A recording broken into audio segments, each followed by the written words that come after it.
কোন জমিনের মাটি তোমার হবে গোরস্থান? আপনি কি খেয়াল করেছেন আপনি এই এলাকার বাসিন্দা হলো আপনার মাটি যে এখানে হবে এর কোনো নিশ্চয়তা আছে? কোনো নিশ্চয়তা নাই। কারণ এর জন্যই নিশ্চয়তা নাই, আমাদের কুড়িগ্রাম জেলা তো নদীমাতৃক এলাকা। আপনাদের এই জেলার বা জামালপুরের সঙ্গে লাগানো দুটা থানা রয়েছে, একটা রৌমারী একটা রাজীবপুর। আজকেও নদী পার হয়ে এসেছি আমি। তো আমি আপনাদেরকে বলবো যে এই নদী পার হওয়ার সময় আজ থেকে ৩-৪ বছর পূর্বে একটা ছেলে, নাম হচ্ছে মামুন, তার বাবা ছিলেন সার ব্যবসায়ী, আর ৪ থেকে ৫ মিনিটের ভিতরে নৌকাটায় এসে পাড়ে ঠেকবে এবং সবাই ইফতার করবেন।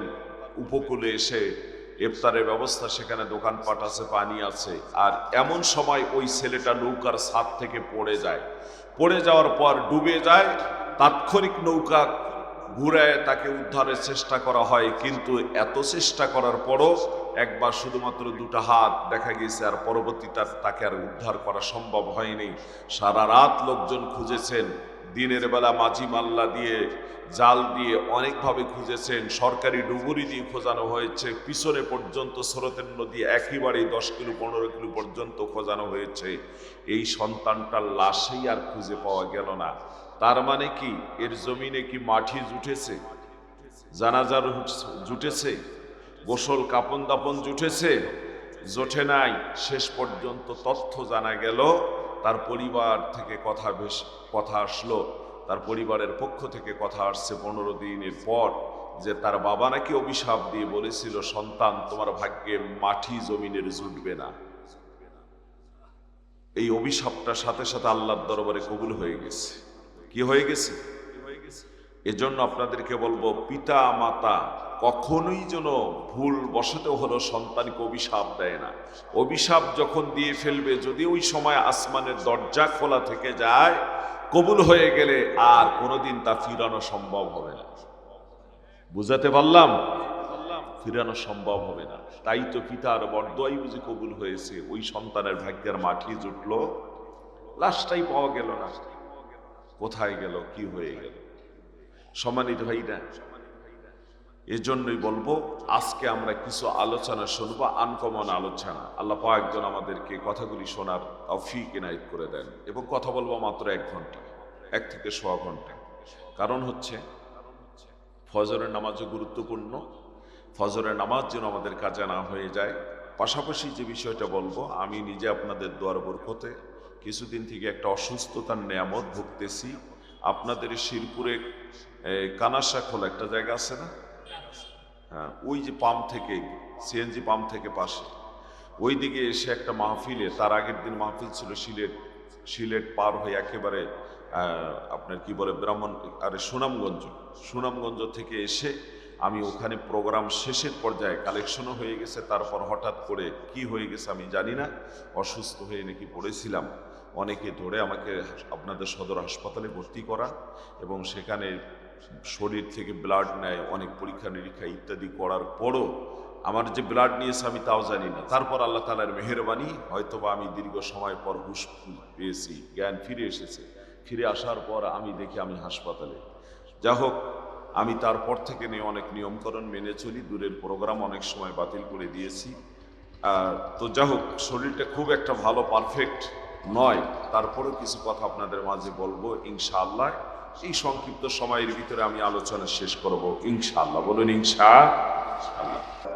বিশ্বনবী মুহাম্মদ রাসূলুল্লাহ সাল্লাল্লাহু আলাইহি ওয়াসাল্লাম তিরমিজি শরীফের হাদিসের ভিতরে বর্ণনা করেন, নবীজি বর্ণনা করেন, ক্বালা রাসূলুল্লাহ সাল্লাল্লাহু আলাইহি ওয়াসাল্লাম মান তালাবাল ইলমা কানা কাফফারাতাল লিমা মাদা। নবীজি বর্ণনা করেন, কোন আল্লাহর বান্দি যখন এলেম নামে দৌলত সওগাতখানা কোরআন ও হাদিস থেকে জ্ঞান অন্বেষণ করার জন্য আল্লাহর বান্দা ঘর থেকে বেরিয়ে পড়ে, প্রথম পাটা ঘরের বাইরে দিয়েছেন, বাম পা এখনো ঘরের ভিতরে রয়েছে। নিয়ত যদি সঠিক হয়, ইরাদা যদি সঠিক হয়, ইচ্ছা যদি সঠিক হয়ে যায়, আল্লাহর বান্দা, আমার আল্লাহ রব্বুল আলামিন সাথে সাথে ওই বান্দার জীবনের সমস্ত সগীরা গুনাহগুলি কাফারা স্বরূপ আল্লাহ মাফ করে দেন। জোরে বলুন সুবহানাল্লাহ। আল্লাহ আল্লাহ ডাকরে বান্দা, আল্লাহ আল্লাহ ডাক।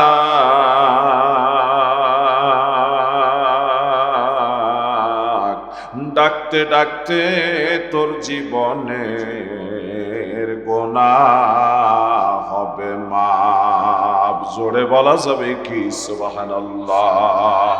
একদিন তোর সোনার শরীর থাকবে না রে হায়,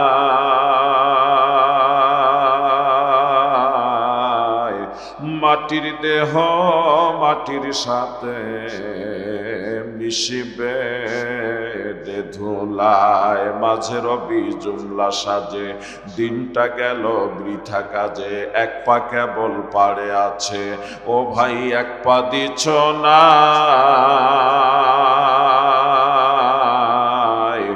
দিন ফুরায়া যায় রে আমার, দিন ফুরায়া যায়। জোরে বলেন কথা ঠিক কিনা? এদিনই ভাইদের আমার গভীর মনোযোগ দিয়ে দেন। অল্প সময় কিছু কথা সার্ভিস দিয়ে যাব, কথাগুলি যেন কোরআন হাদিস অনুযায়ী সুন্দর কথা হয়ে যায়। আম্মা জান হযরতে আয়েশা সিদ্দিকা রাদিয়াল্লাহু তাআলা আনহা বর্ণনা করেন, কোন একদিন রাসূল করিম সাল্লাল্লাহু আলাইহি ওয়াসাল্লাম বাড়ি থেকে সামান্য ব্যবধানে একটু খোলা আকাশের নিচে জমিনের উপর সাহাবাজমানদেরকে নিয়ে কোরআন ও হাদিসের আলোচনা করে শোনাচ্ছেন। আম্মা জান আয়েশা বলেন, বাড়ি থেকে দেখা যায় আমি যতবার তাকিয়ে দেখতেছিলাম আমার নবীজির উপর প্রচন্ড বৃষ্টি, সাহাবীদের উপর প্রচন্ড বৃষ্টি। আমি তাকাচ্ছি ওখানে বৃষ্টি, অথচ সামান্য ব্যবধান আমার বাড়ি, এখানে এক ফোঁটা বৃষ্টির পানিও নাই। আর এত বৃষ্টির ভিতরে প্রত্যেকটা সাহাবী গভীর মনোযোগ দিয়ে কোরআনের আলোচনা শোনেন, একটা সাহাবীও লড়াচড়া করেন না, আল্লাহর নবী আলোচনা শোনাচ্ছেন। আম্মা জান আয়েশা বলেন, আমি স্টেনিস আশ্চর্য হয়ে গেলাম, সামান্য ব্যবধানে বৃষ্টি, বাড়িতে এক ফোঁটা বৃষ্টির পানিও নাই, বৃষ্টিও নাই। আমি যতবার তাকায় দেখেছি, আয়েশা রাদিয়াল্লাহু তাআলা আনহা বলেন, আমি যতবার তাকায় দেখেছি ততবার সেখানে বৃষ্টি, অথচ আমাদের বাড়িতে কোনো বৃষ্টি দেখি নাই। এরপর আল্লাহর নবী আলোচনা সমাপ্ত করে বাড়ির দিকে ফিরে আসলো। আমি শুকনো পোশাক নিয়ে, গামছা নিয়ে, সালাম দিয়ে নবীজির চেহারার দিকে তাকায় দেখি যে শরীরের পোশাক ভিজেছে কিনা। আমি তাকায় দেখি শরীরের পোশাক তো ভেজা দূরের কথা, আল্লাহর নবীর চেহারার মধ্যে এক ফোঁটা বৃষ্টির পানির দাগ পর্যন্ত খুঁজে পাওয়া যাচ্ছে না। জোরে বলুন সুবহানাল্লাহ, বলুন আল্লাহু আকবার। আম্মা জান আয়েশা বলেন, আমি ডাক দিয়ে বললাম, নবীজি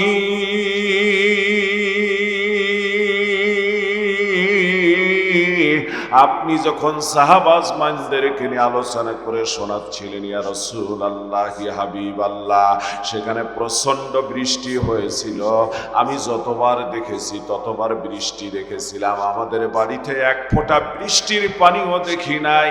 ইয়া রাসূলুল্লাহ, আপনার বাড়িতে তো, আপনার শরীরের মধ্যে তো এক ফোঁটা বৃষ্টির পানিও নাই, কারণটা কি? আল্লাহর নবী ডাক দিয়ে বলেন, আয়েশা তুমি যে বৃষ্টিগুলি দেখেছো এইগুলি বৃষ্টির পানি না রে, এগুলি আল্লাহর পক্ষ থেকে সকিনা রহমত নাজেল হয়েছিল। এই রহমতগুলিকে তুমি বৃষ্টির মতো দেখেছো। জোরে বলেন সুবহানাল্লাহ, সুবহানাল্লাহ বলেন। বলুন তো এইরকম রহমত এখানে পড়তে পারে কিনা? সন্দেহ আছে? এই রহমত এখানেও তো আসতে পারে, কারণ আমরা কোরআনের মাহফিলে আছি। কিসের মাহফিলে আছি? কিছু ভাই এখনো রাস্তাঘাটে, চায়ের দোকানে, টি স্টলে, ওই যে দোকানপাট বসছে ওখানে আড্ডা দিচ্ছেন, আবার ভাবতেছেন এখান থেকেই তো শোনা যায়, তাহলে অযথা ওখানে বসে থেকে লাভ কি? আমি আপনাদেরকে বলবো আমার ভাইরা, রেল লাইনের পাথরও পাথর, হজরে আসওয়াদ পাথরও পাথর। হজরে আসওয়াদ পাথর চুমা দিলে জীবনের গোনা মাফ হয়। রেল লাইনের পাথর নাকের কাছে নিয়ে আসলে প্রসাব পায়খানার গন্ধ পাওয়া যায়। কথা কি ঠিক? আজকের এই জায়গাটাও একটা জায়গা, রাস্তার জায়গাটাও জায়গা। ওই জায়গার দাম আর এই জায়গার দাম কি সমান? প্রশ্নই আসে না। এজন্য কিছু সময় এখানে বসেন, হতে পারে আপনার আমার জীবনের গোনা মাফ হতে পারে। সূরা লাহাব, এই সূরাটা হচ্ছে কোরআনে কারীমের 111 নম্বর সূরা।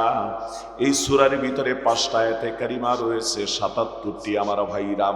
5টা আয়াতে কারিমা রয়েছে, 29টা অক্ষর 77 বার ব্যবহার হয়েছে এই সূরাটার ভিতরে। এই সূরাটার নাজিলের শানে নজুলের একটা শানে নজুল একটা প্রেক্ষাপট রয়েছে।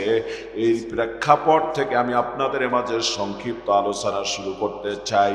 আমার ভাইরা, আল্লাহ রাসূল সাল্লাল্লাহু আলাইহি ওয়াসাল্লাম নবুয়ত প্রাপ্তি হয়ে যাওয়ার পর গোপনে মানুষের মাঝে দাওয়াতের নির্দেশ এসে গেল।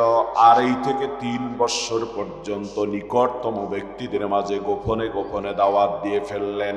আমার ভাইরা, যখন নাকি আমার আল্লাহ রব্বুল আলামিন প্রকাশ্যে দাওয়াতের নির্দেশ দিয়ে দিলেন, আল্লাহ বলেন, ইয়া আইয়ুহার রাসূল বাল্লিগ মা উনসিলা ইলাইকা মির রাব্বিক ওয়া ইন লাম তাফআল ফামা বাল্লাগতা রিসালাতাহু ওয়াল্লাহু ইয়াসিমুকা মিনান নাস ইন্নাল্লাহা লা ইয়াহদিল কওমাল কাফিরিন। জোরে বলুন আল্লাহু আকবার। আল্লাহ বলেন, ইয়া আইয়ুহার রাসূল, হে আমার প্রিয় হাবিব, বাল্লিগ, আপনি তাবলীগ করুন। সুবহানাল্লাহ। কে বলছে তাবলীগ ভালো না খারাপ? আরো জোরে কোন? কে বলছে? আল্লাহই বলছেন, বাল্লিগ, আপনি পৌঁছায় দিন, তাবলীগ করুন। সুবহানাল্লাহ। কোন? মা উনজিলা ইলাইকা মির রাব্বিক, যা আপনার রবের পক্ষ থেকে আপনার প্রতি নাজিল হয়। সুবহানাল্লাহ। কোন? এই দিয়ে আপনি তাবলীগ করুন। ওয়া ইল্লাম তাফআল ফামা বাল্লাগতা রিসালাতাহু, নবী গো, যদি আপনি কোরআনের কথাগুলি মানুষের মাঝে সঠিকভাবে পৌঁছায়া না দেন, ফামা বাল্লাগতা রিসালাতাহু, মনে রাখবেন রিসালাতের দায়িত্ব, কোরআনের দায়িত্বই আপনি পালন করলেন না। ওয়াল্লাহু ইয়াসিমুকা মিনান নাস, নিশ্চয় আমি আল্লাহ আপনাকে মানুষের ক্ষতির থেকে পরিপূর্ণ নিরাপত্তা দান করব। সুবহানাল্লাহ। কোন? ইন্নাল্লাহা লা ইয়াহদিল কওমাল কাফিরিন, আল্লাহ বলেন, আমি কাফের সম্প্রদায়দেরকে কখনোই হিদায়াত দেই না। তাহলে কোরআনের কথাগুলি পৌঁছায় দেওয়ার জন্য সঠিকভাবে কে বলেছেন? হক কথা বলতে কে বলেছেন? হক কথা বলবেন তো আমার ভাইরা, মামলা, হামলা, জেল, জরিমানা, মিথ্যা অনেক কিছুর ভিতরে আপনি পড়বেন। দেখবেন, শুনবেন, বলবেন না, কোনো বিপদে পড়বেন। আজকের মাহফিলে অনেক তরুণ যুবক রাস্তাঘাটে ঘুরতেছো, তোমাদেরকে বলবো, তোমরা কোরআনের মাহফিলের ভিতরে বসে পড়ো। কেন? কোরআনের মাহফিল তরুণদেরকে আপনাদেরকে বলতে বসবো, এজন্যই বলবো, তরুণরা যদি কোরআনের মাহফিলে বসে যায়, তরুণরা যদি ফিরে আসে, একটা সুন্দর জাতিকে উপহার দেয়া সম্ভব। কথা বলেন না কেন? কষ্ট হচ্ছে আপনাদের? এর উপর আলোচনা পেশ করব নাকি আলোকপাত শেষ করব আপনাদের মাঝে? সূরা লাহাবের এই তাফসীরটা অত্যন্ত চমৎকার একটা তাফসীর, কিন্তু সময়ের অভাবে হয়তো ওদিকে যাওয়া যাবে না। একটা লম্বা আলোচনা আমি আপনাদের মাঝে অল্প সময়ের ভিতরে যে কথাটা বলতে চাচ্ছি, একটু ধৈর্য ধারণ করুন। সকলের চোখ থেকে পানি আসবে যদি মাত্র একটু সময় দিতে পারেন। আমার ভাইরা, আমার আলোচনার প্রেক্ষাপটের মাঝামাঝি আলোচনার দিকে এসে অথবা শেষের দিকে এসে আমি যে আলোচনাগুলি করি, এতে মানুষের চোখের পানি এসে যায়। আপনি একটু ধৈর্য ধারণ করুন, আপনার চোখ থেকে পানি আসবে নিঃসন্দেহে। চোখের পানি, আপনি চোখের অশ্রু আটকাতে পারবেন না। দিনী ভাইদের, আমার যে কথাটা বলতে চাই আপনাদের মাঝে, মনোযোগ দিয়ে দেন। আজকে আপনারা কিন্তু অনেকে এখানে পিতা হিসেবে বসে আছেন, অনেক পিতা এমনও আছে এই জায়গায় যে পিতার আর জানে না সন্তানের কি কি হক আদায় করা লাগে। আমার ভাইরা, আজকে সন্তানের হক আমরা আদায় করতে না পারার কারণে আজকে সন্তানগুলি নষ্ট হয়ে যাচ্ছে। এই সন্তানগুলি কখনো পিতামাতারও হক আদায় করে না। কারণ হচ্ছে কামা তাদিন ওয়ামা তুদানু, যে যেমন করে তার ফলাফল তেমন পাওয়া যায়। আমার ভাইরা, এজন্য সন্তানের হক যদি আপনি আদায় করেন, কসম আল্লাহর করে বলছি, কোরআন সামনে, আপনারও সন্তান আপনারও হক আদায় করবে। কোনোদিন পিতামাতার সঙ্গে বেয়াদবি করবে না, পিতামাতাকে কোনোদিন বৃদ্ধাশ্রমের ভিতরে পাঠাবে না, পিতামাতার সঙ্গে মাথা ঝাঁকিয়ে কোনোদিন কথা বলবে না, পিতামাতার সঙ্গে কোনোদিন খারাপ আচরণ করবে না। এই জন্য সন্তানের হক আপনাদের আদায় করা লাগবে। একটা পিতা, কম পক্ষে একজন পিতার হক হলো, পিতার উপর সন্তানের হক হলো 11টা হক সন্তানরা পিতামাতার কাছে পায়। এই পিতাকে অবশ্যই 11টা হক আদায় করা লাগবে। জোরে বলেন কয়টা? আমার ভাইরা, এই 11টা হক জন্মের পর, জন্ম থেকে শুরু করে নিয়ে আমার ভাইরা 11টা হক পিতামাতার সন্তানের আদায় করা লাগবে। আর বিশেষ করে মুসলমান ভাইদের আমার, বিয়ে করার পূর্বেই 2টা হক রয়েছে। তার মানে সন্তান দুনিয়া আসার আগে 2টা হক আদায় করা লাগবে। এই হচ্ছে 13টা হক। তার ভিতরে আপনাদেরকে বলে দিতে চাই আমার ভাইরা, যে প্রথম নাম্বার যে হকটা হলো, একজন সন্তান সে চায় তার মা যেন দিনদার পরহেজগার আল্লাহওয়ালা হয়ে যায়। কারণ হলো আল্লাহর নবী বর্ণনা করেন, আদ-দুনিয়া মাতাউন ওয়া খায়রু মাতা'id দুনিয়া আল মারআতুস সালিহা। নবীজি বলেছেন, দুনিয়াটা একটা সম্পদ, আর এই সম্পদের ভিতরে শ্রেষ্ঠ সম্পদ হলো একটা দিনদার পরহেজগার আল্লাহওয়ালা নারী। জোরে বলুন সুবহানাল্লাহ। আমার ভাইরা, এই জন্য একজন যুবক, আপনি যারা আজকে পিতা হয়েছেন, যারা আজকে সন্তান এখনো বিবাহ দেন নাই, এই সন্তানগুলিকে বিয়ে দেওয়ার সময় অবশ্যই ছেলেকে আপনি একটা দিনদার পরহেজগার নারী আপনি উপহার দিবেন। এটাই হচ্ছে দুনিয়ার শ্রেষ্ঠ সম্পদ। আমার ভাইরা, তাহলে সন্তান আসার আগে, সন্তান দুনিয়ায় আসার আগে সে একটা ভালো মা পাওয়ার অধিকার রাখে বাবার কাছ থেকে। এরপর আমার ভাইরা, এই বিয়েটাও যেন শরীয়ত সম্মত ভাবে হয়ে যায়। এটা হলো সন্তান দুনিয়া আসার আগে। আর সন্তান দুনিয়ায় আসার থেকে শুরু করে নিয়ে 11টা হক পিতামাতার আদায় করা লাগে। গভীর মনোযোগ দিয়ে দেন। নাম্বার 1 হক হলো, সন্তান যখন দুনিয়ার জমিনের ভিতরে আসবে, ছেলে হোক আর মেয়ে হোক, ওই সন্তানের কানে, সন্তানের পাশে, সন্তানের কানে আজান শোনায় দিতে হবে। এইটা হক সন্তানের। জোরে বলা যাবে কি সুবহানাল্লাহ? ছেলে হোক মেয়ে হোক, আজান শোনায় দিবেন। সুবহানাল্লাহ বলেন। কি শোনায় দিবেন? আজান শোনায় দিবেন। অনেক মানুষ আছে এরকম, যে ছেলে সন্তান জন্মগ্রহণ হলে কানে আজান দেয়, মেয়ে সন্তান জন্মগ্রহণ করলে অনেক বাবার কপালটা ভাঁজ পড়ে যায়। তার মানে মেয়ে জন্মগ্রহণ করেছে, তার আর ভালো লাগে না। আমার ভাইরা, মেয়ের কানে আজানও দেয় না। মেয়ে হোক ছেলে হোক, আপনি অবশ্যই সন্তান জন্মগ্রহণ করার সাথে সাথে কানে কি দিবেন? আজান দিবেন। এটা সন্তানের হক। সুবহানাল্লাহ বলেন। কেন আজান দিলেন? মুসলমানের শুরু হলো আজান দিয়ে, যখন কবরে যাবে শেষটাও তার আজান, আল্লাহু আকবার বলে জানাজার নামাজের মাধ্যমে সে কবরে চলে যাবে। কথা বলেন ঠিক কিনা? শুরু হলো আজান দিয়ে, শেষ হবে আজান দিয়ে।